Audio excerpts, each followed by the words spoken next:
Every session in this shed now begins in the same way, with the same small ritual, performed with a quiet optimism.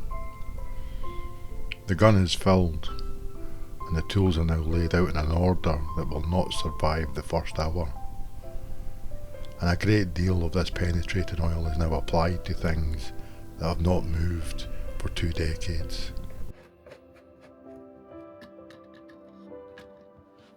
A large quantity of it goes into the gun. A smaller quantity goes onto the bench, where it will do no good to anyone, but it will remain slippery for several weeks. The rest goes where it is needed, in the hope that 20 years of seizure can be undone by a fine mist and blind faith.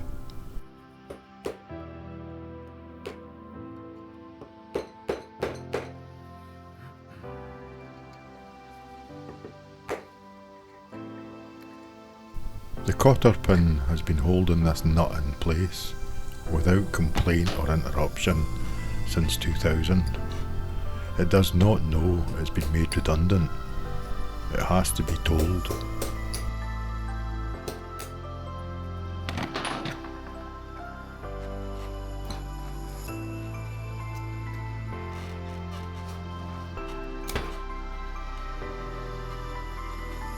The cover has been protecting the nut. It has done that job extremely well. It's given the nut 20 undisturbed years in which to weld itself to the shaft.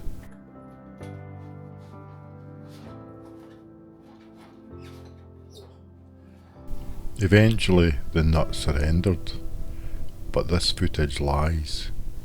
Off camera, this was a long, painstaking siege, requiring a 6-foot pole, swearing and dynamic forces far beyond the reach of this hand tool.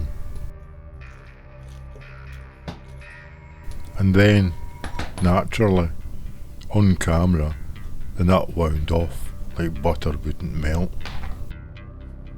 To look at the footage, you'd think the wheel simply glided free.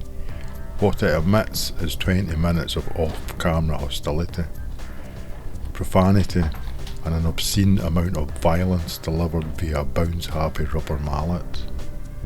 With the wheel finally removed, the brake shoes are at last exposed to the light. Regrettably, 2 decades in darkness have reduced them to an evolutionary dead end, rusted, fossilised, and entirely devoid of their original purpose.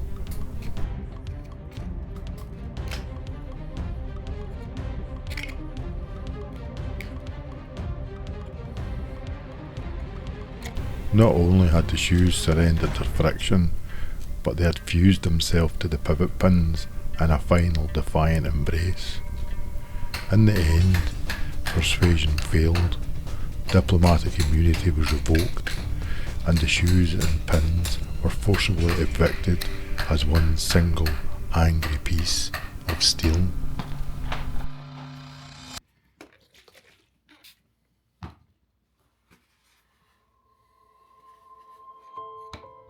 Faced with the total defiance, the delicate methods were abandoned. With the aid of my trusty lump hammer and the heavy screwdriver, the bond was broken, demonstrating that even after 20 years of corrosion, it is no match for concentrated direct violence.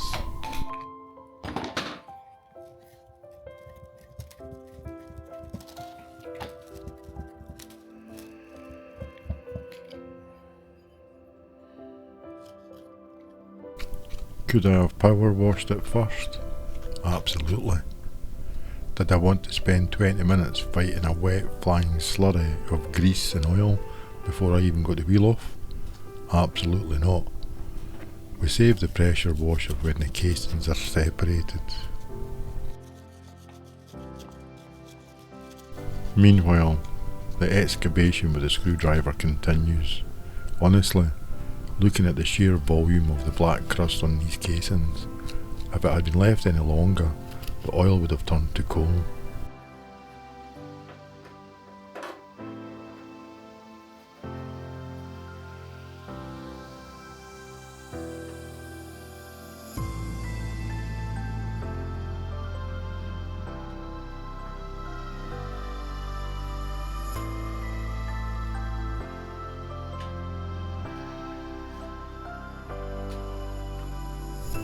top of the carb comes off next, along with the last stubborn cables and pipes, disconnecting the vital organs. But to be honest, taking the top of a 20-year-old carb always feels like being a kid on Christmas morning, peeling back the wrapping paper to see if you've got a shiny new toy or a bowl full of petrified varnish.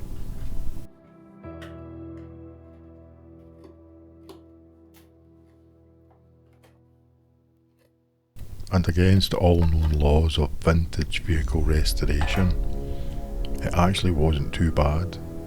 No fossilised sludge, nowhere near the horror story I'd prepared myself for, a rare moment of mechanical mercy.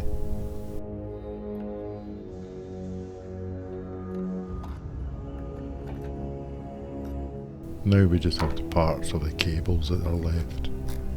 Extracted them from inside the carb housing is like keyhole surgery in a dark alley. In fact, I'll shut up for a moment and let you appreciate the sheer fiddly misery of it.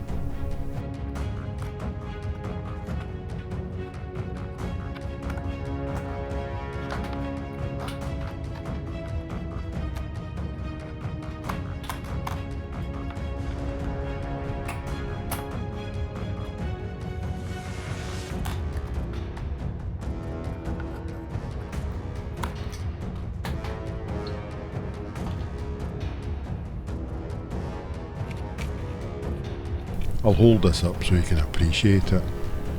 We could hand this filter directly to climate scientists. Extracting it is basically like pulling a core sample from the Arctic. Each layer of grime recording a different decade of atmospheric history.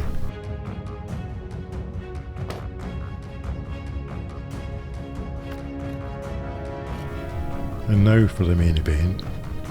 Removing the plastic head cover and the side cover. Both had to be forcibly removed for seized bolts. Then a moment of truth where we finally discover whether we've rescued a hidden gem or simply got a very expensive paperweight. Though something tells me the bike isn't going to let me off that easily. In fact, it had one final surprise waiting for me.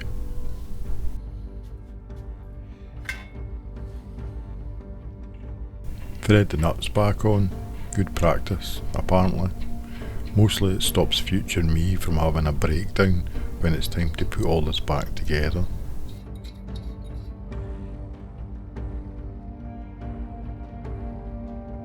And then, the moment of truth. Beneath 20 years of petrified dirt, right at the back of the rear casing mount, lay a thin silvery scar. At first you pray it's just a scratch in the dirt, but metal doesn't lie. That mountain lug has got a split in it. This is an absolute gut punch.